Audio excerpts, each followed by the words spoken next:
Good morning, Lane Pittman. Thanks so much for joining us. No, thank you so much for having me. It's a ball. Absolute pleasure, mate. Now, it's been an absolutely incredible past 18 months or so for you. So many amazing things have happened. It's a bit hard to know where to start. Yeah, definitely this last 12 months has been a little bit of a blur kind of in my life and in my early career, that's for sure. Fantastic, mate. Perhaps we should start with the Luke Combs tour, which wound up in Perth last weekend. Wow, it must have been fantastic to be the opening act on Luke Combs' Australian-New Zealand tour. Yeah, I don't even know. I'd still, even though we ended on the weekend, I still don't have words for, kind of how I feel about the whole thing. It was a definitely surreal kind of 3 weeks out on the road with Luke and Cody, but I think grateful's definitely a word that comes to mind. Like Right. everybody on their sides were amazing and made me and my band feel right at home, which just made us doing our job a whole lot easier. That's fantastic, mate. Look, the tour took in Auckland in New Zealand, as well as Brisbane, Sydney, Melbourne, Adelaide and Perth here in Australia. And at some of those cities' biggest music venues too. Most artists dream of performing at the venues you performed at. Yeah, I mean, I did as well. I mean, especially going into Sydney and playing Kudos Bank Arena, I was like, damn, I'd love to play here one day. And you got and there. That was only like a couple of years ago when I was at concerts, and it happened. Like, it's just one of those things that you never really think will happen until it does. That's fantastic, mate. Look, can you tell us how it all came about? How did a 17-year-old Australian school student come to be an opening act on an American country music superstars Australian-New Zealand tour? It's a bit of a long story. I mean, what I do know is that to use Luke's song on The Voice, like Cast Your Mind Back to Before The Voice, we had to get rights to use the song, and they had to go through Luke's team, which I found out Luke got played at like one night after he'd got off stage, and he loved it and thought it was good enough.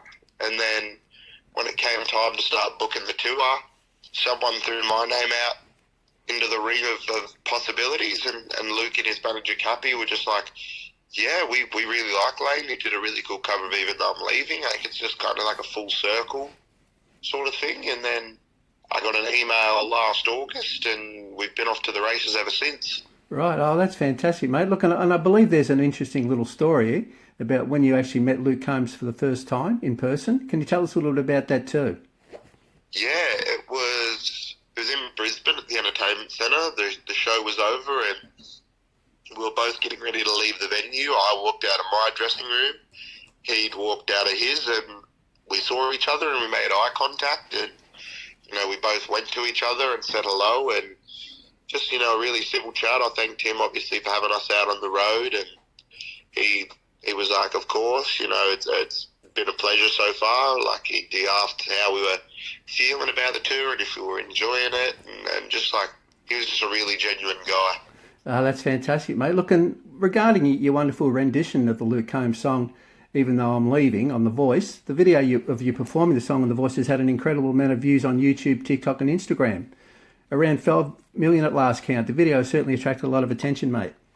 Yeah, it did. I mean, I'm super grateful, obviously, for that song. It kind of put me on the map in a sense for certain people and certain things. And, I mean, without that song and that opportunity of being on the show, I don't know where I'd be. Right, fantastic, mate. And what about The Voice? You ended up on Team Keith Urban's team. Yeah, that was always kind of my goal going into it, was like, if Keith turns, I think that's obviously the choice for me. And okay. as the song kept going and going, obviously Guy turned around and Jess turned around, and I was like, come on, Keith, please. I mean, as soon as I looked down for a second, and as soon as I looked up, Keith's chair had spun around, and I was like, oh, okay, this is an easy choice for me now to, be able to be mentored by Keith. That's fantastic, mate. So did you get much of a chance to spend some time with the great man during your time on The Voice? You said he was a mentor. Yeah, we spend a little bit of time together. Obviously, they're big artists, and while they're here, they have other commitments and stuff. But the time we did spend together was absolutely great. He gave me a lot of good advice. Right. One piece was just after I'd got eliminated from the show. He said, the saying in the industry, or in a lot of industries, is fake it till you make it. Yeah. Lane, you face it till you make it, which is a quality that not a lot of people have, and you should be really proud that you have that quality. And that wisdom has kind of stuck with me Fantastic. ever since then. Yeah, so that'll stay with you forever. Yeah. Yeah, and that was going to be one of my next questions, mate. Was there anything in particular that you learned from him? There you go. You answered the question before I actually asked it. Fantastic. Look, back to the Luke Combs tour for a moment. Now that the tour is over, can I ask what your plans are for the immediate future? For example, it's back to school again for the Lane Pittman. Yeah, back to school Back again. to school? I've got to finish my HSC. We round that off in about a month and a half, 2 months. So it's just head down and focus on that. Make sure that I get good grades and stuff. Right. And then hopefully next year it's going to be straight into new music and a lot of touring. Obviously we have a big January lined up with the Country Music Festival here in Tamworth. Right. And I'm just really looking forward to all the opportunities that could come over the next year. Oh, that's fantastic, mate. Look, and what about balancing your school commitments with your music career? How are you finding that? And I'm guessing there may be some challenges involved with getting the balance right. Yeah, it's at times it's been hard. Obviously, schools understanding that this is kind of my job and my career path that I'm coming into, so they're trying to be as accommodating as possible. But there is times where they're like, right, Lane, stop reading your emails and start doing your maths work, all right? And I'm like, oh, just give me like 2 minutes. I've got to answer one more email. And they're like, no, do your trigonometry. So, Fair enough, what mate. can you do at that point? So it keeps you in line. Well, that's good, mate. But yeah, look, it's fantastic you're able to sort of balance the two. Well done. Great stuff. Thank you. Look, we also need to talk about your fabulous single, Loving a Country Town, which was released recently. Congratulations. What a great song. We absolutely love it. Can you tell us a little bit about the song? Yeah, our pleasure, mate. Can you tell us a little bit about the song? Yeah, I was super pumped. We got this song, my new boss, Michael Chug, got this Sources demo, and obviously I've signed with Chug Music on a management recording deal, and Right. they sent the song my way, and as soon as I looked at it, you had like Neil Mason and Ryan Hurd as two of the songwriters, and I was like, they're big Nashville heavyweights, and as soon as I listened to the song, there was just something about it that grabbed my interest, and it was catchy, and it just felt fresh, and I was super grateful enough, obviously, to get everything I needed to be able to record the song, and we put our own little twist on it, and now it's out in the world. Yeah, it's fantastic, mate. Super catchy. And look, and what about future releases? So you mentioned before you're really going to go for it next year. Have you got anything in mind for future releases, or a little bit too early? There's another. We've got plans for at least one more single before the end of the year. We Right. played it out on the road, and it was received really well. It's a nice little acoustic-y ballad, but that's about all I can say at the moment on that one. But next year is hopefully a couple more singles and potentially an EP. I mean, I'm just kind of seeing what each day brings. Right. Fantastic, mate. And can you give us a little bit of an exclusive or a sneak peek into what the single actually is, what it's called, or do you prefer to keep it a secret? I think I might keep that card a little closer to my chest, but Fair enough, mate. If you do follow me on the socials, there's definitely clips floating around on my Instagram of the song, so Right. you can check those out at Lane Pittman Official. Well, we'll absolutely do that, mate. And look, I always ask that question. I always feel a bit cheeky, and sometimes artists actually give me the answer, and other times they don't. So great stuff, mate. Look, what about, before we let you go, can we also talk about your really early days in music, of course, for a moment? When we say the really early days, you're only 17, but I want to go right back to, when you first started, when you maybe first picked up a guitar or something like that. I'm guessing growing up in Tamworth has probably had a really big influence on your love of country music and also your desire to perform it. Can you tell us a little bit about the really early days, how you got into music in the first place?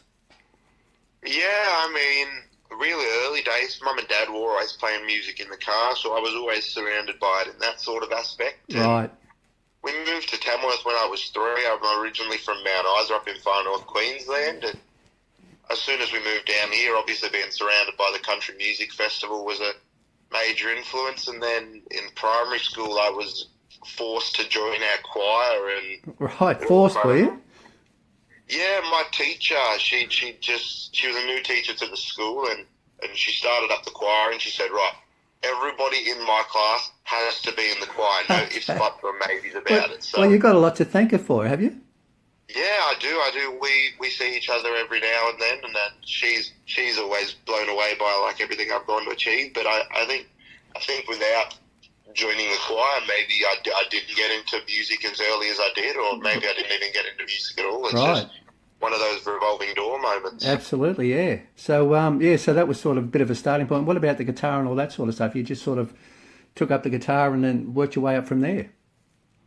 Yeah, it was probably, I think it was at the start of high school, so it would have been 3 or 4 years after I joined the choir. I was like, right, if I really want to give music a crack, I'm going to need to figure out how to play the guitar. And I'd gotten one and it just kind of sat idle in the corner of my room for a little bit. And then at Christmas one year, my pop gave me a really, a decent starting guitar. And he was like, right, Lane, you've had a guitar sit in the corner of your room for a year and you've done nothing.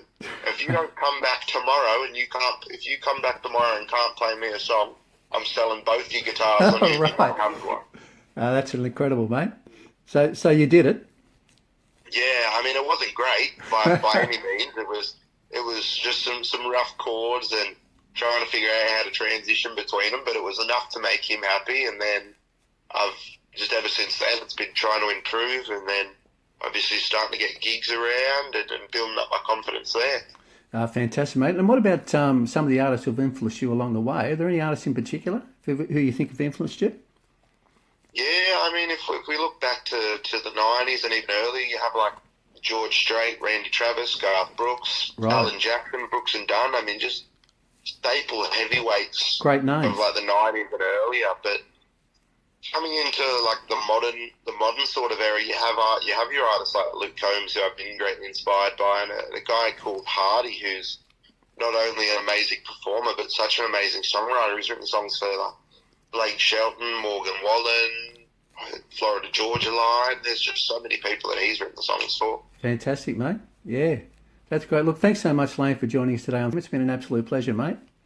Oh, thank you so much for having me. It's been good to chat. Not a problem, mate. And good luck with Loving a Country Town. It's a wonderful song.